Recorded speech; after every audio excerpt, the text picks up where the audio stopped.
Recently Pakistan का जो ये ड्रीम बाजार है, ये बहुत ही ज़्यादा न्यूज़ में है। आप देखोगे इस पर दर्जनों आर्टिकल पब्लिश हुए हैं कि एक मॉब आया, भीड़ आई। बेसिकली हुआ यहाँ पर क्या है, इधर आप देख पाओगे मैप में। ये है पाकिस्तान का कराची शहर। आबादी के हिसाब से सबसे बड़ा शहर है ये पाकिस्तान का। यहाँ पर देखिए, जिन पाकिस्तानियों ने पाकिस्तान से बाहर जाकर थोड़ा बहुत पैसा कमा लिया, उन्होंने ये सोचा कि चलो कराची में वापस जाकर ना एक मॉल ओपन करेंगे। मॉल का नाम रखेंगे ड्रीम बाजार। और इंटरेस्टिंग बात देखिए, जैसे ही इस मॉल में एक बड़े डिस्काउंट का एक अनाउंसमेंट हुई, लोग अंदर गए और पूरा मॉल लूट लिया। जो विजुअल सामने आए हैं ना, ये कहीं से भी एक स्टेबल, एक इकोनॉमिक स्टेबल समाज के नहीं है। क्लियरली लग रहा है कि पाकिस्तान में जो लोग हैं, जो मेजॉरिटी लोग हैं, ये बिल्कुल पॉवर्टी लाइन के नीचे जा चुके हैं। तभी ऐसे विजुअल्स पाकिस्तान से सामने आ रहे हैं। तो जो वीडियोस हैं आज के समय ड्रीम बाजार से रिलेटेड, जो सोशल मीडिया पे वायरल हो रही है, ये मैं आपको दिखाता हूं। उसके बाद मैं आपको बताऊंगा वर्ल्ड बैंक का डेटा और कुछ और डेटा को हम एनालाइज करेंगे और जानने की कोशिश करेंगे कि इंडिया के आसपास जो देश हैं, क्या ये इकोनॉमिकली एक यू टर्न ले रहे हैं। ना यहाँ पे आप देख पाओगे, जो ये ड्रीम मॉल है, इसकी इनॉग्रेशन रिसेंटली हुई। जैसे मैंने आपको बताया, जो वो पाकिस्तान के इन्वेस्टर्स थे, उन्होंने एक मॉल यहाँ पे बिल्ड किया और इनॉग्रेशन के दिन इन्होंने एक बड़े डिस्काउंट की अनाउंसमेंट करी। इतने सारे लोगों ने पहली बात तो इस मॉल को घेर लिया कि पुलिस गार्ड वगैरह जो भी थे, उनको ये बड़े बड़े डंडे लेकर लोगों को मारना पड़ा और कोशिश करनी पड़ी कि थोड़ी बहुत जो भीड़ है ये काबू में आ जाए। बट इन डंडों से कुछ हुआ नहीं। एक यूनिक टाइप का लाठी चार्ज है, मैंने ऐसा लाठी चार्ज आज तक देखा नहीं है। तो इस सब से भी कुछ हुआ नहीं। इवेंचुअली क्या हुआ कि लोग अंदर, ये यहाँ पर कि कोई फर्क नहीं पड़ने वाला, लोग अंदर घुस ही गए और जो लोगों को चाहिए था, लोगों ने लिटरली स्नैच करके जो जिसको जो चाहिए था वो उठा के ले गया।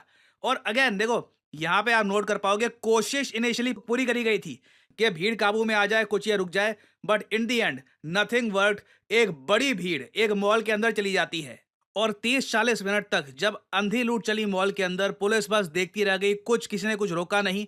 इवेंचुअली देखिए, ये हाल हुआ है बहुत सारे स्टोर्स का। हाल किया है इस कौम ने भाई। मतलब ओनर्स को किस तरीके से मनाएं हम कि भाई इस आवाम के लिए अच्छी से अच्छी डील निकालें, अच्छे से अच्छे मामला करें। लेकिन क्या हाल किया है यार। मतलब कल तक ड्रीम बाजार का फेस कैसा था, लुक कैसा था, आज इन्होंने जो है वो तबाहकुन कर दिया है। ये कौन लोग हैं जो कराची को बर्बाद करने के चक्कर में लगे पड़े। पूरा का पूरा स्टोर जो है वो आपके सामने सत्यानाश हो गए। कपड़े देखें कैसे नीचे पड़े हुए। ये कौन लोग हैं, ये कहाँ से आते हैं। काउंटर बंद करने पड़ गए। मतलब ज्यादती की हद हो गई है। और मैं आपको बता दूं, ये जो मॉल इन्होंने बनाया है आपके सामने है, ठीक ठाक पैसा लगा के बनाया था।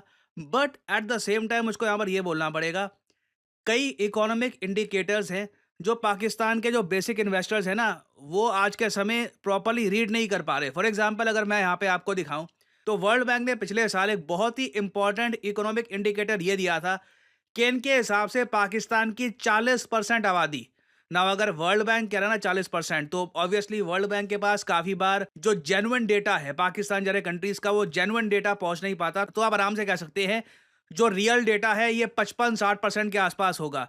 खैर, वर्ल्ड बैंक ने ये कहा है कि नियरली 40% ऑफ पाकिस्तान पॉपुलेशन अब ये पावर्टी लाइन के नीचे जा चुकी है। और इंटरेस्टिंग बात मैं आपको ये बता दूं, पिछले साल, इसके पिछले साल अगर हम देखें तो ये परसेंटेज 35% हुआ करती थी। देखिए, कई कंट्रीज हैं जहां पर इवेंचुअली पावर्टी बढ़ती है, मगर उसमें कई दशक लग जाते हैं।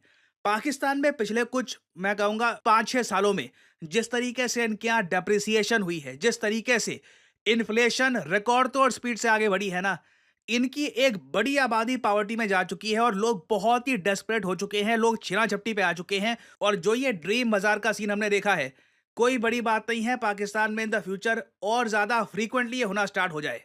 क्योंकि जो मेन चीज पाकिस्तान की इकोनॉमी को बुरी तरीके से हर्ट कर रही है वो है इन्फ्लेशन, महंगाई।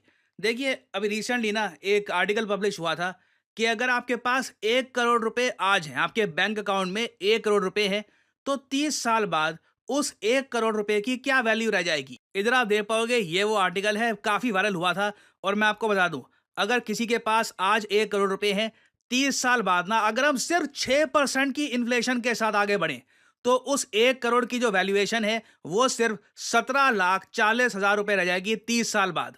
जी हाँ, ये होती है पावर इन्फ्लेशन की। पैसे को लिटरली आप कह लीजिए खा जाती है। अब ये तो मैंने आपको कमाल दिखाया है 6% की इन्फ्लेशन का, जो मैं कहूंगा एवरेज है। दुनिया के ज्यादातर कंट्रीज में आपको 5-6% के आसपास इन्फ्लेशन मिलेगी।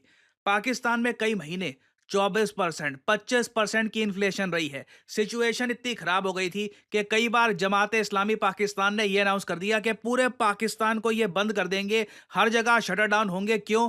क्योंकि इन्फ्लेशन लोगों को लिटरली मार रही है। ये 28 अगस्त को किया गया था और फ्रीक्वेंटली और भी होगा। हालांकि पाकिस्तान की करंट गवर्नमेंट ने यह कहा है, इनके हिसाब से पाकिस्तान में इन्फ्लेशन स्टेबलाइज हो सकती है। ना स्टेबलाइज का मतलब इनके यहाँ होता है 10%। 10% की भी इन्फ्लेशन देना, मैं आपको बता दूं, 10-15 सालों में ही पाकिस्तान में जो लोग जिनके पास पैसा सेव्ड है ना, उसकी वैल्यू आधी होने वाली है। और इमरान खान ने जेल से रिसेंटली इसी बात को लेकर एक वार्निंग दी है कि पाकिस्तान बिल्कुल एक इकोनॉमिक कोलैप्स की तरफ देख रहा है। क्योंकि यहाँ पे ये जो इकोनॉमिक कोलैप्स है ना, ये बहुत यूनिक टाइप का होगा। ऐसा नहीं है कि पाकिस्तान की बड़ी कंपनीज बैंकरप्ट हो रही है, वो हो नहीं रही क्योंकि बड़ी कंपनीज हैं ही नहीं। हो यहाँ पर क्या रहा है कि पाकिस्तान का जो डोमेस्टिक बेस है, इनकी आबादी है, उनके पास जो पैसा है, जो करेंसी है, उसकी वैल्यू इतनी कम हो रही है कि पाकिस्तान में निवेश करके कुछ इंसेंटिव है ही नहीं। कोई पाकिस्तान में जाकर कुछ बेचना ही नहीं चाहेगा क्योंकि जो बेचकर आपको करेंसी मिलेगी, उसकी वैल्यू लॉन्ग टर्म में स्ट्रांग रहेगी नहीं। तो इमरान खान के हिसाब से अभी जो सिर्फ एक फोकस है सरकार का कि इनकी पार्टी को डिस्ट्रॉय करना है, इमरान खान को जेल में रखना है। इस वजह से जो बाकी और बहुत सारे इश्यूज हैं इनके यहाँ, इन्फ्लेशन के, पुअर इकोनॉमिक पॉलिसीज के, सिंस इस सब पे फोकस नहीं हो रहा, इवेंचुअली पाकिस्तान जो अपने लॉन्ग अवेटेड, जो हम इकोनॉमिक कोलैप्स की बात कर रहे हैं, धीरे धीरे उसकी तरफ बढ़ रहा है। और इंडिया के आसपास जो मेजॉरिटी कंट्रीज हैं, ये बहुत ही जरा खराब इकोनॉमिक कंडीशन से गुजर रहे हैं। श्रीलंका ये आईएमएफ बिल आउट के अंडर है, बांग्लादेश ये आईएमएफ बिल आउट के अंडर है, पाकिस्तान इसका आईएमएफ बिल आउट चल रहा है। मालदीव्स की अगर हम बात करें तो लिटरली ये लोग इंडिया से पैसा मांग रहे हैं ताकि चाइना का लोन ये वापस कर सके। फ्यूचर में भी मैं आपको बता दूं, मालदीव्स में भी इकोनॉमिक संकट आने वाला है। तो इंडिया कैसे भी करके अपने एक्सपोर्ट्स बढ़ाकर करेंसी को, रिलेटिवली बिल्कुल इंडियन करेंसी डेप्रिशिएट हुई है, मगर आप कंपैरेटिवली देखोगे जो ग्लोबल जो एक आपके लिए ट्रेंड चल रहा है, उसके हिसाब से we have done pretty well. मगर अभी और चैलेंजेस आने बाकी हैं। पाकिस्तान के खराब एग्जाम्पल से अगर एक बात हमको सीखनी है, वो ये है कि इंडिया में हमें देखिए इंडस्ट्रीज हमारी बिल्ड करनी होगी। जो हमारी कंपनीज हम बनाएंगे, जो नए ब्रांड्स बनाएंगे, यही फ्यूचर में इंडियन इकोनॉमी को स्ट्रेंथ देगी। और अभी क्वेश्चन खैर यहाँ पर यह भी है कि क्या पाकिस्तान जैसा देश जेन्युइनली एससीओ जैसा समिट होस्ट भी कर पाएगा या नहीं कर पाएगा, या फिर पूरा समिट वर्चुअली होस्ट होना चाहिए। इसको लेकर भी अभी काफी डिस्कशन होंगे। खैर अभी देखिए पाकिस्तान न्यूज में रहेगा because of the SCO summit. इन्होंने इंडिया के पीएम को भी इनवाइट किया है। कुछ अपडेटेड न्यूज आती है तो मैं आपके लिए बाद में अपडेटेड वीडियोस लाता रहूंगा।